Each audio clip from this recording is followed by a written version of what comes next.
الحمد لله والصلاة والسلام على رسول الله وعلى آله وصحبه ومن والاه. السلام عليكم ورحمة الله. برزان خوش حالم لبرنامج رامان بيمو خزمتان وما بس رزامن دي رب العالمين وهو دارم ايوي ازيش سودي لي وربقرن. أعوذ بالله من الشيطان الرجيم. بسم الله الرحمن الرحيم. قل أعوذ برب الناس ملك الناس إله الناس من شر الوسواس الخناس الذي يوسوس في صدور الناس من الجنة والناس. بالله بريزان أجر تماشاكن رب العالمين كوصف الشيطان دكا ليردا بس شوية ناوي ديني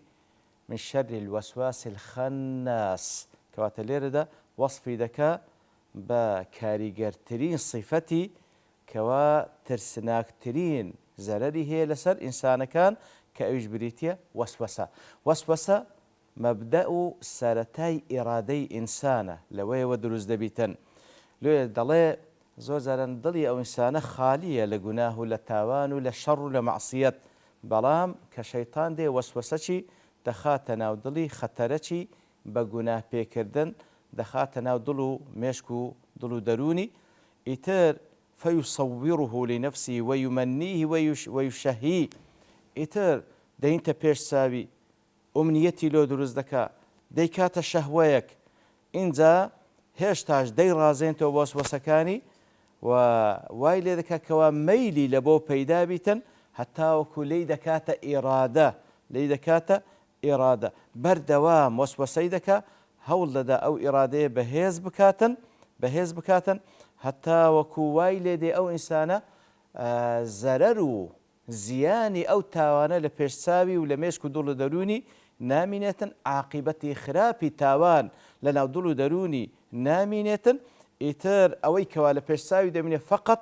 ئەو گوناه و تاوانەیە کەوا ڕازاندرایتەوە و هەروە ئەو لەزەت بینینەیە کەوا لە گوناه و تاوانەکە لە کاتێکەوە بێ ئەنجامیدا بیبینیتن و هەموو شتەکانت کە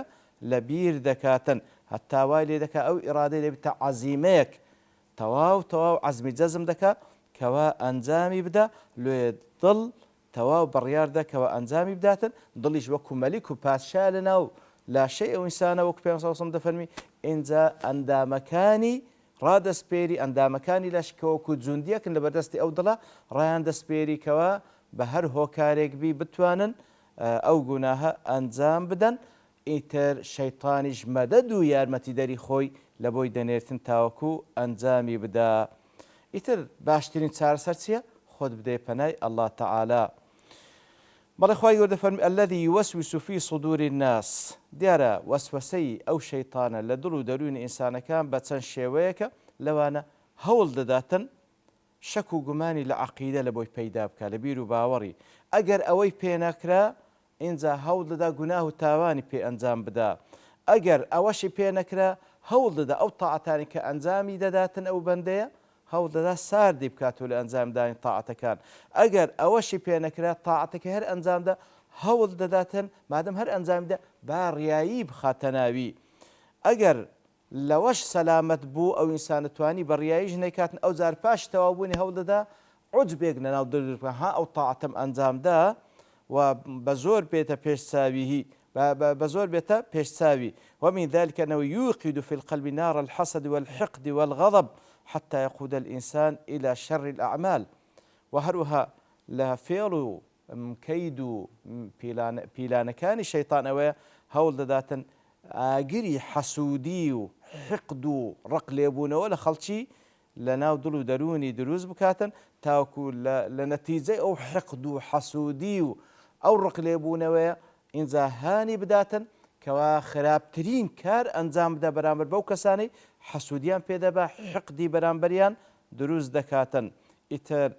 علاجو تارسري أو وسوسيج بسيشتا يكميان زور ذكري خواهي قورا كردن لبرو إلا كات ذكري خواهي قورا أو بزر دبيتن وهروها زور خود بدي پناي الله تعالى سبحانه وتعالى وباشترين شتيش أو بو صورته كوا خود بدي پناي الله تعالى ساميان مخالفي بكي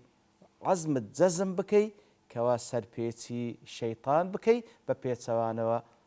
عزم جزم بكي لسر طاعتي رب العالمين وصلى الله وسلم على نبينا محمد وعلى آله وصحبه أجمعين،